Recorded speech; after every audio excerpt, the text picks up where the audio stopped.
Salvation, radio is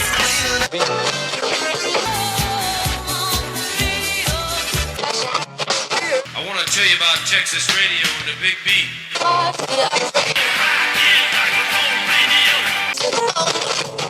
It was a warm summer night with our song playing on the radio. Hi, this is Dick Lyons, KFXM Radio 590.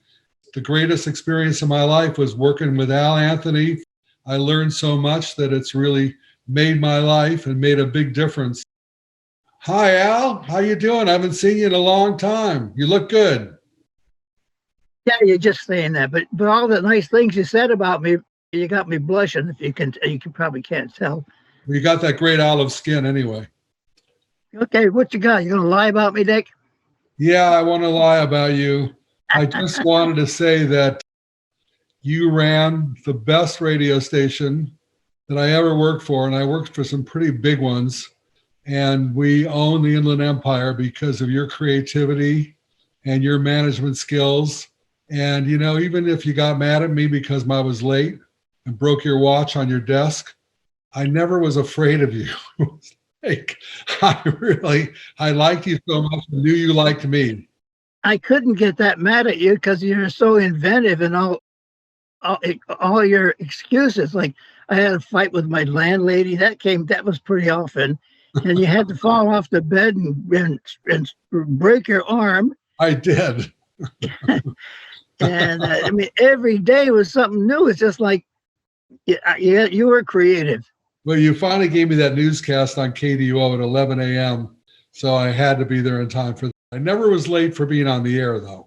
I was late getting there for production, but to my memory. That was my trick of trying to get long days out of everybody. They just didn't show up for the shift and then go home. You know, I had everybody come in and work for a couple of hours on production to make sure that was covered, anything it needed doing. Well, that was a good trick, and I used it myself when I was a manager of a station, K-Ocean in Newport Beach. So I learned so much from you. There are just so many things, and I have a list of a lot of different people that we worked with and memories. One little memory, I remember that we used to do a trade out for a Christmas party every year.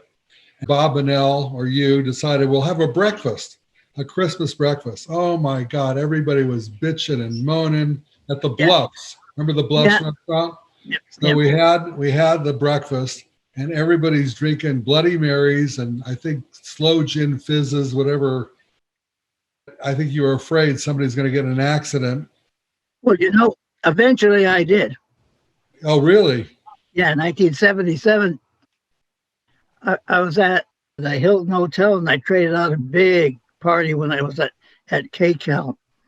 And I traded out that big party and I had my 77 Lincoln and I was taking a girlfriend home and I just down a dark street on the back way to Redlands.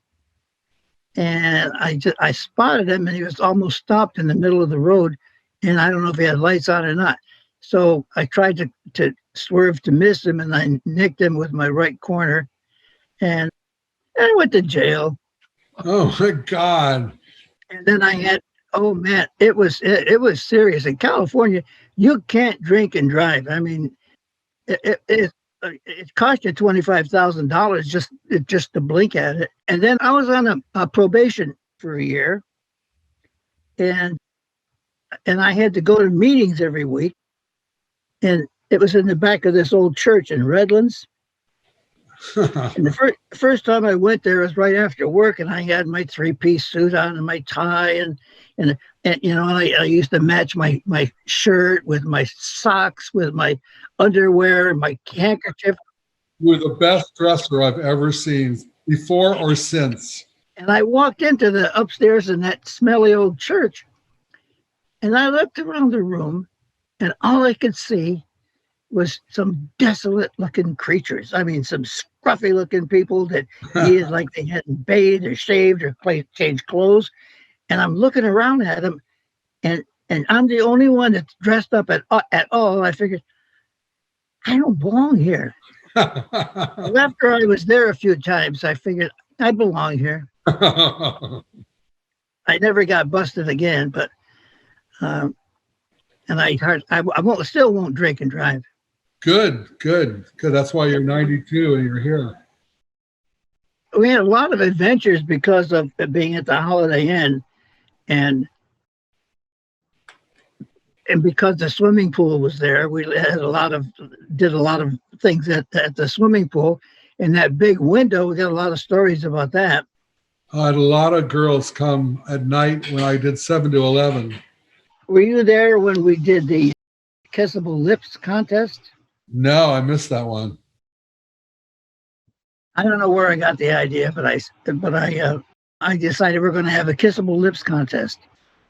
All you have to do is come down to the station and make a lip imprint on the glass window to the studio, and then we'll just look at them all along the way, and then we'll judge which ones are the most kissable, and we'll give prizes away. Great. There's no way to do that. But what happened is that 8-foot glass by 4 feet, 2 of them, they came in there by the numbers. I have no idea how many numbers and how they got up there. Girls. Yes. And they had lipstick on, and they kissed every speck of every inch of those windows with the lips. And then I just chose somebody and told them they had the most kissable lips. And I asked her if she'd kiss me, and she said yes. But there's always something enough for you, right? Yeah, but there's always promotions. Something always happens. Something always pisses backwards on the contest. So after the Kissable Lips was there, we just left it up there for a while. And that hot sun just baked on those windows. Uh-oh. And it etched, the lipsticks etched the windows. So we had to change those big monster double pane, breakproof, shatterproof glass. We had to replace them because it etched. We couldn't clean the windows. The cool thing about those windows is that we had a double microphone speaker so that we could talk to people by the window. So talk about meeting girls. That was my idea. And I had Ron Smith, the engineer, go out and put a microphone out there. And it was great. And they came out there, take the lounge chairs from the swimming pool, take them by the window. I felt like Trump. Everything I did was power. I'd say something, and they'd all come and do it. and one day I was just thinking, what can I do? So I said, if you come to the Holiday Inn, we've got our swimming pool totally stocked with goldfish. And I waited for a while. And I said, but wait a minute. You better bring a little baggie or something because they're invisible. They came there by the hundreds. And we dip with a little dipper. We just dip an invisible fish and put it in a baggie. And then they'd be leaving like this and holding it up to the light as if it were real. There are hundreds of them. Oh, that's funny. Now, I don't remember that one. But I do remember Jocko the Tiger, and you did a promotion. We get donuts every day. We got about 24 really, really good donuts. They were good, yeah. And they were hot, and they were right out of the. And I don't remember where the donut shop was, but I did the remote, which was the trade out. Once a year, we do this donut eating contest, and we made a big promotion out of it. You didn't just trade out a few spots a week because donuts, what is it? $5 for 2 dozen or something at those days. So you let the whole thing build up over a year. And then we'd also get donuts to bring the clients too. Very clever. So I did the remote, and I'm out there, and it's a donut eating contest with about a dozen young guys and gals, high school kids eating donuts. And I swear to you, I've never seen so many people at that point in my life show up for a remote. That guy that owned that donut shop, he was tickled pink. That was a once-a-year thing. I had a 15-second commercial that I read live. I can't remember his name, but I read live every day about his donut shop. And I'd say, well, he just brought the donuts in. And I'd eat them on the air. Oh, man, these are good. They were good. I actually remember. That was brilliant. And I really like putting people on the air. If they had something to say, like I answer the phone all the time. I really work that phone. That was great too. And some kid called me and he said, I'm not doing too good today. And I said, what's wrong? He says, well, I stayed home from school because I don't feel very good. And I just didn't want to go to school. And now I'm lonely. I said, hold on. I turned the phone on to the air. And I said, now tell somebody what you, on the air. Just tell us what you just said. So he said that. And I said, okay, we don't want you to be lonely. What we want you to do is just ask some people to join you wherever you like, and then just go for a walk and have a whole bunch of people go walk with you. And man, they showed up by the hundreds. It was, they were walking from San Bernardino to Riverside. Wow. And so every time I had an idea about something, like a bam, I'd slam them on the air. And like I used to have contests like, let's see who has the loudest radio. So I said, no, call me, turn your radio up as loud as you can, and then call me, and then I'll listen, and I'll be able to tell you who has. I'll just keep calling until I get the loudest radio. Well, you can't tell when you hear it on the phone, but you could hear the windows rattling. And so I finally picked one, and he was the winner, but pretty soon all the parents were calling me, you son of a bitch, what are you doing with my kids? It blows up my $1,000 stereo. How did you get kidnapped? 3 girls came in and kidnapped you. Okay, well, because of that, I had somebody else on the air that said that they were kind of lonely. I can't remember what it was. It was similar to that. So I said something about being lonely. Well, I can't remember exactly how I said it, but yeah, I don't want you to be lonely. Whatever you do, just call me or come over or whatever. So pretty soon, about 5 kids come over from Riverside Poly, and the receptionist says, "Oh, there's some kids from Riverside who as students, they want to come and see you." I said, "Okay, yeah, send them back." So they came back and they said, "Well, you're talking about being lonely and have somebody on the air being lonely." I said, "Yeah." He said, "Well, we got an idea for you." And I said, "Come here." So they walked around the back of the chair. Jeez. And they just picked me up. And I thought, yeah, right. They picked me up and they carried me down the hall into the receptionist, and everybody's going, yeah. And so I didn't think much of it. But they didn't let up. And so they just kept going to the car. They put me in the car. I said, okay, this is okay. Now let's go. And they said, no, you're going with us. So they took me to Riverside to one of their houses. But in the meantime, we had the radio on. So when the record run out? Yes. And the record ran out, and we were listening, and you heard, and pretty soon I heard a mic slam on. Bam! Somebody, when you turn it on, you can hear the mic switch slam. It was Adam Demaray. Ooh, Adam J. Demaray. Yeah, and I gave him that name. I mean, that was his name, but I switched it around for him. And Howard and I also gave J. Paul Huddleston his switch name too. That was so cool. So he's announcing on the air that I had been kidnapped. And For real? Yes. And I know it was just a prank because it was class day, but they wouldn't let me talk to anybody. And he was just describing how the students just came in and picked me up and hauled me away. The police? Yes. And pretty soon a half a dozen cop cars showed up, and I don't know, eventually they were hearing about all the stuff was going on the radio. So they got a little scared and they said, well, maybe we ought to take him back. And I said, sure. We got back there and the police swarmed the car. Oh my God. And they said, they're saying, well, it was just a joke. Said, we don't take things like this. We take them seriously. Oh, yeah. Kidnapping is serious. Very serious. That's right. Yeah. So did they get prosecuted or you to drop the charges? No. We smoothed it all out, but they were really pissed. You didn't use it for a publicity stunt? Yes, of course. Everything I turned into publicity stuff. So you did make a promotion out of everything. We had the KFXM call girl. She pays you. I don't remember that one.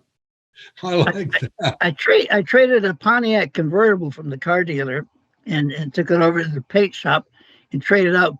We painted tiger stripes all over the car. Yeah. And she'd just drive all over town and call in and say, well, she's on her way so and so.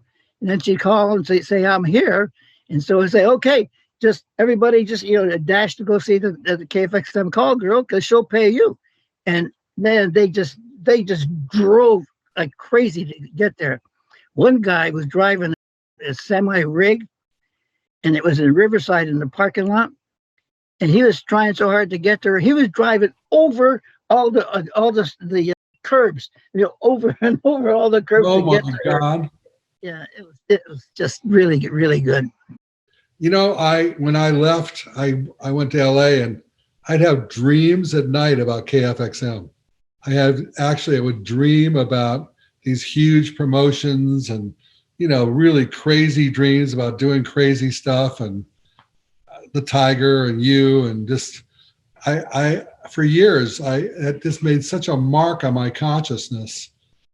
You were the constant contest. You said, give away something, anything. It doesn't matter. Just give away stuff. Because you knew the listeners, they wanted to win something. I always wanted to work for you in San Bernardino. I was at Cafe for probably a year and doing the overnights. And then you heard me on the air, and about 3 or 4 days later, and you said, I didn't know you were this good. Come in. I'm getting rid of Bob Griffin. I can't. Yeah, I had to fire him. I'll get back to the story. But you know why I fired Bob? No, I always wondered. Because he refused to wear a tie. Everybody was wearing a tie to work and a jacket to work and a dress shirt. That's right. And, he's a motorcycle hoodlum anyway. And so he just refused. And I said, I hate to do it, Bob, but, I can't let you do that. He was a good jock, too. He was funny. Yeah, he was. So I want to ask you a question. What happened to Barry Boyd? He went back to Canada.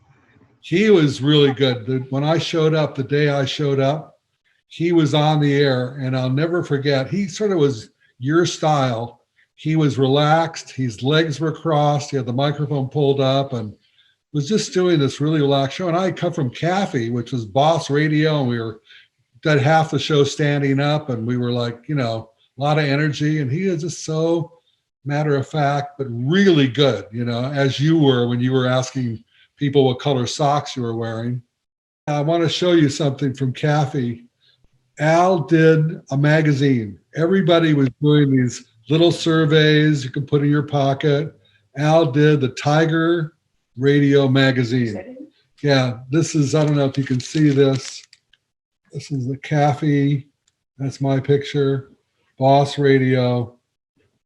That was just a tune sheet. That wasn't the Tiger Mag. No. This was what everybody else did. But what Al did when I got there, he had the Tiger Mag, and he said, Richard, you're going to do a column called Bits and Pieces. I said, I'm not a writer.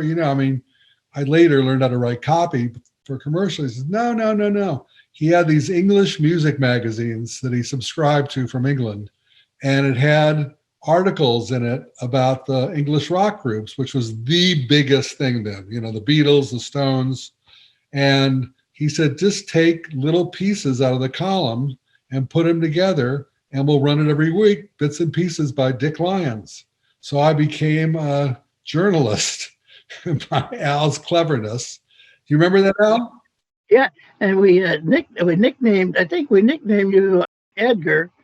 Yeah, Edgar.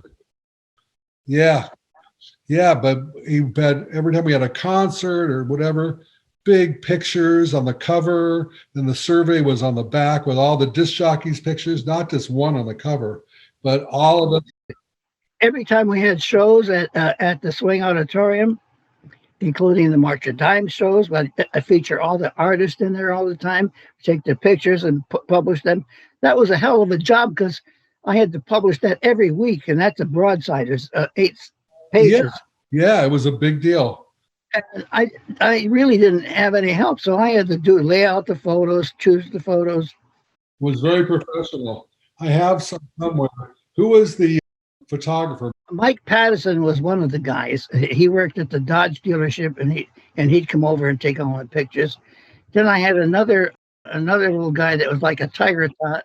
Yeah, yeah. Hey, Yeah, Hayes.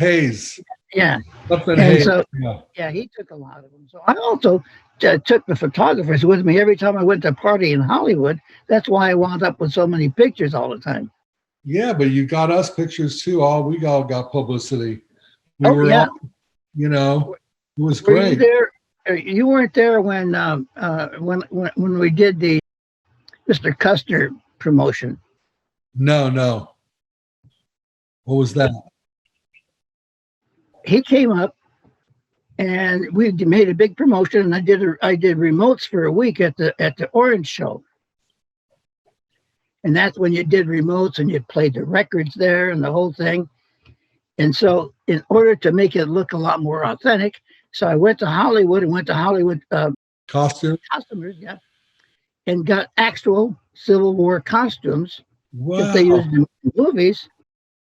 And I took it back to the station, and everybody had wearing those costumes, and we did the remotes, and we did a lot of pictures and so on like that. But we also had a guest appearance a couple of times with Jocko the Tiger, It was a big draw. and they went absolutely crazy for that thing. But I have a picture in one of those tune sheets where it shows all the four-way intersection inside the Orange Show, packed with bodies in every single direction you can see. Amazing. But they threw us out. Of course. Yeah, because we were making such a commotion and blocking the access to the Orange Show, so they kicked us out. Oh well. I remember something kicked in memory, and the Planet of the Apes movie came out. So you did a promotion with 20th Century Fox, and Yeah. you got Jim Conniff, who was doing mornings, Ray Conniff's son, and I to dress up in these monkey suits that were very realistic. They were from the movie. Yeah, they were from the movie. So Jim had this little sports car, I think like an MG or something, and we drove around town in the costumes, and people were freaking out. So I don't remember. I think it was my idea. I go, let's go by the movie theater on a Saturday where they're showing the movie. So we go in early, we sit in the front row. So people are filing, and it was a big movie. That movie, the first one especially, was a big hit. And I don't know if it was in the middle of the movie or what. We stand up and we're in front of the screen, so the light's on us, and the place went nuts. People were screaming. It was like a mixed media thing. They're watching this movie and hear the monkeys, So I'll never forget that one. That was, I think, one of your ideas too. I sent you. I don't know if it was you or not, but I sent a couple of guys over to the Inland Center Mall to walk around, promote the movie. Yeah, that was us. Yeah, you got thrown out. Jim was the morning guy, and I was the afternoon guy at that time. You got thrown out of the mall because you couldn't go in there and just do promotions in the mall without paying them something so they didn't allow it. So they were really pissed. It was like we were celebrities. I mean, we had to play their record. They weren't going to get played in LA. We broke a lot of records. The same way with Bakersfield. It was such a closed market in Bakersfield, but a good sized audience, and that radio station, Cafe, was a real flamethrower. Oh my God! You had a 50 share, I think, or bigger. Yeah, I had 62.5 in the afternoon one time. Yeah, there was only about a dozen other stations, or how many stations? 13 stations. Yeah. And you had a TV show. You had the dance party. Yeah, 1962. So I came in 65, and they're still talking about Al. I'm on the overnight show. I'm getting tons of phone calls. I mean, even if we were off the air for maintenance, the phone lines used to all light up. Where's Al Anthony? What happened to Al Anthony? I swear to God, people never forgot. You made a mark in Bakersfield. You were like a big superstar there. Yeah, as I look back, I spent 6 years there, and Ben Pascal, who hired me, he's the guy that originated, formed Pascal, Tullis, and Hearn. So he hired me for. I was in Oceanside. I put that station on the air down there. It was KSLR then, but then it became KUDE. KUGE. Yeah, that was the only station between Los Angeles and San Diego that was on the air, and they had to listen to stations, the broadcasting across the ocean in both those towns until we put that station on. That was a big hit too. Pascal hired me for San Bernardino, so I thought, oh yeah, I want to go there, and he tricked me. So I quit my job at Oceanside, and I drove up there. And he said, well, yeah. I said, well, what shift am I? He said, well, wait a minute. Al, I got a real problem in Bakersfield, and I need your help. Uh-oh. I really would like you to do it. I said, okay.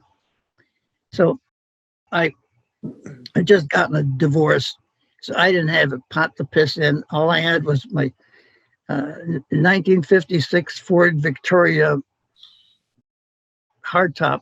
Everything I had in the car was there that I owned, everything. I didn't have any money. I just had a few bucks in my pocket. And so I drove in that town, and I heard the guy on the air that I was supposed to replace. He was sitting there eating potato chips on the air while he was just talking. He wasn't doing it for promotion. He was just doing it.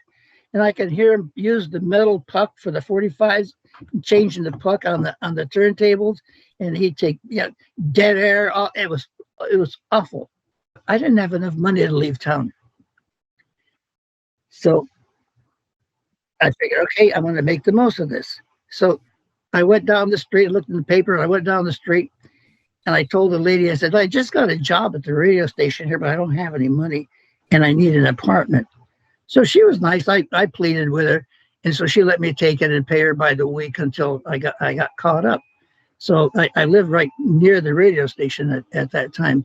When I walked in that station, it was about 1,000 degrees in there. They had an old goat cooler on the roof. Swamp cooler. And that place was filthy. I mean, so dirty. Black and gray tile floors. I didn't even know there was color in it. It was that dirty. And I asked him if I had to go to the restroom. And I walked in that restroom, and I stepped back. It was the dirtiest, nastiest restroom I ever saw in my life. It smelled so bad. It was awful.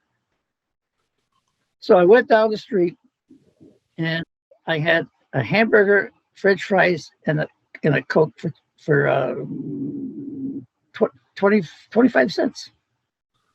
And that's what I had for dinner. I went to the store, and I had a couple more bucks, so I bought some cleaning supplies. Went back to the radio station and just started cleaning. Wow. I brought it back from the dead, but as long as I was stuck there, I had to make it livable, so that's what I did. So anyway, I figured that station just needed some help. It was rock bottom in ratings, and we're playing just anything, but weren't rock and roll. So we didn't go rock until the end of 57, the beginning of 58, and that's when we just took off. That was the heyday too. That's when it all started. Yeah, it was a big deal. Yeah, Dick Brown and I used to go there and throw hops, Atascadero, Paso Robles, all those West Coast cities, because they listened to Caffey. Caffey was just so big there. That was their number one station. It was a flamethrower. It was like a great signal at 550. Just amazing. It really was. KFXM, would you work there when it was out in the shack, or was the Holiday Inn studio over there? I was working in Hollywood then. John wanted me to go to Hollywood and run all the stations from there. Then they built the station that was the transmitter on the golf course. Yeah, Howard and I went out there a couple of times. We met with a guy from Memphis that founded the Holiday Inns, and he had all that property from the golf course, and so we sold the 30 acres on that corner to the Holiday Inn guy in exchange for him building a studio for us on site. Ultimate trade out. Yeah. You know, it was fantastic. They used to water the golf course at night, and AM radio has all those radials underground. So you have the ground signal and the sky signal, and that used to make us so hot. They always watered every night, and we had a fantastic signal. What was bad about it is that the water they used was an effluent discharge from the sewer system, which is right next door. I didn't know that. It was so sticky. It was awful. It was just really awful. But it made the signal even better. Yeah, we killed Cayman. I guess Cayman was really big when Huckleberry was doing the morning. And that's why I wound up in San Bernardino. Because when Howard sold Kathy and then sold KDEO in San Diego, he says, you know, we're just having problems down there. We're like on the way back in the car with John and he and I. He says, John and I were thinking, and what we would like is for you to say, no. Never in my lifetime will I ever go to work in San Bernardino now. I was working in Hollywood, Sunset and Vine. Yeah. So they coerced me, and I went there, and that's after we had built station and so on like that. So I went out there, and it was a mess. A brand new station. It was dirty, a mess. It was the air was bad. The stuff on the air. I was driving through from Bakersfield to Las Vegas when K-Man had just gone on the air, and I'm listening to KFXM and then to K-Man, and I'm thinking, oh my God. Those guys were good. Toast.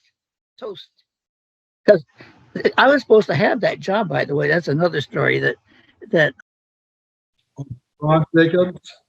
Yeah, Jacobs. He came and met me in Hollywood and took me out there. I had the job. Oh, really? And he got me out. He said, you must have your own publicity organization. He said, everybody in this town talks about you.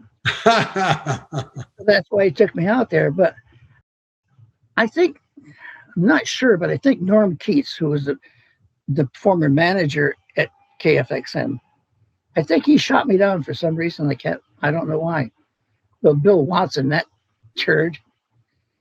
I worked with him in Bakersfield. He was on the air before me in the afternoon. He was in the morning. And I'd go in there, and such an egomaniac that guy was. I'd walk in there, and there'd be little scraps of paper. Every single piece of paper that was in the control room, he had written his name on it. Bill Watson, 1,000 times on little pieces of paper. And I'd find it every day. I think, what kind of a mind does this guy have? He was just a shitbox. And when he got the program there, I was really pissed. And Jacob says, oh, okay, Al, well, we had to do that, but you're going to love the raisins. He's going to send me to Fresno to the station he was doing there. KMAK. Well, San Bernardino turned out to really be a bonanza. I went back, to K-Frog as a salesman. Who wouldn't have thought it was such a powerful market that, there was so much money out there, was booming out there at the time. At the time, it was the 10th largest market in the United States. Oh, it was? I didn't know that. Yeah, on the area of dominant influence or whatever. So they had us grouped together, Riverside, San Bernardino, and Ontario. So together, we were the 10th largest market in the United States for a long time. Were you there when we did the Snake Man? No, I missed the snake guy. The snake pit? That's the story. We did it in San Bernardino, and we did it in Bakersfield, and we did it in San Diego. This guy claimed he was an old Indian chief from Mississippi was a snake man, and he used to have promotions. So we paid him $3,000 to do San Bernardino, and then 3,000 for Bakersfield, and 3,000 for San Diego. So we dug this 6-foot grave, 8 feet by 6 feet grave in the ground, 6 feet, and we put a cage over it, and we put him down there, and he stayed in there for 30 days, and filled the pit with pythons, boa constrictors, rattlesnakes. I mean, I can't tell you how many snakes. Oh my God. And then they'd come by and look down in there. We'll put lights in there, and they'd come and pay $1 to come and look and see the snake man. So he'd be down there laying with the snakes, and they say, well, doesn't he get bitten? Yeah. But he claimed that he was immune to snake bites. Oh, but there's no such thing. Right. He'd milk all the rattlesnakes. Bet them out. Yeah. Yeah. And that way, even if they bit him, which they did, they didn't want any more to do with him than he did with them anyway. So, and the pythons, they just throw them down a little rabbit once in a while. You don't have to feed them again for a week. Oh my God. Do you remember the ostrich races? Did you do ostrich races? Yeah. Yeah, I did them in Bakersfield. And ostriches are counterintuitive. You had to hold a little broom to the side that you don't want to turn. Right. So turn them, and you were sitting in a little silky, and they made the disc jockeys do the ostrich races. It's like hell about that. I remember it just really, really, he didn't want to do it. I didn't want to do it. I didn't like it, but there were other things that I didn't see, but I heard about. The guy that wrestled the bear. Did he come into San Bernardino? Did you have anything to do with that? I think a Caffey did that. A wrestler with the bear, and they invited anybody up that could beat the bear to win, and the bear kicked everybody's ass. I think he had a muzzle on. It was pretty, back in the day. I mean, you think about it now, it was really horrible what we did to that tiger. Yeah, we didn't misuse him or mistreat him. We treated him like a king. Hell, we were feeding him 35 pounds of chicken necks and 2 radial tires a day. I know. I remember going over to Al Barnett's house to visit him on a weekend, and he'd go, shh. I go, what? And he points up to the tree. He had a panther and a tiger and something else. The panther got loose, is up in a tree in the backyard of his house, and he's waving to me, go back, go back. So I go back in my car and left. So I called him that night, and I said, did you get him? He said, yeah, 3 doors down at a neighbor's. I finally caught him. Al Barnett was really crazy. He was a wild man. Yeah. He was a jungle man. And devious. He's really, really he was really basically a very bad guy. Yeah.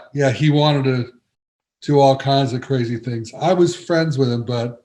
Yeah, he went crazy when he started riding with the police at night. Yeah, he was a weirdo. I really liked Helen Jones and Bill Bellman. Yeah. They were very helpful. Bill Bellman, especially, to my career and everything. And Helen worked for me at K-Ocean, which was she was fantastic. She wanted to do everything her own way, and I let her. And she made nothing but money, and so did we. So I go out and see her from time to time there, and she used to give me sales leads when I was selling for KFXM. Yeah. She's terrific. She really was. Well, it's great talking to you. So great seeing you again and speaking with you and reliving some of those memories. It's just great. We'll do more. We will. Well, I thank you so much. I appreciate everything you did. And I still am motivated by all the experiences we had together and all the things I learned from you. Talk to you soon. Bye-bye. Take care. It was a warm summer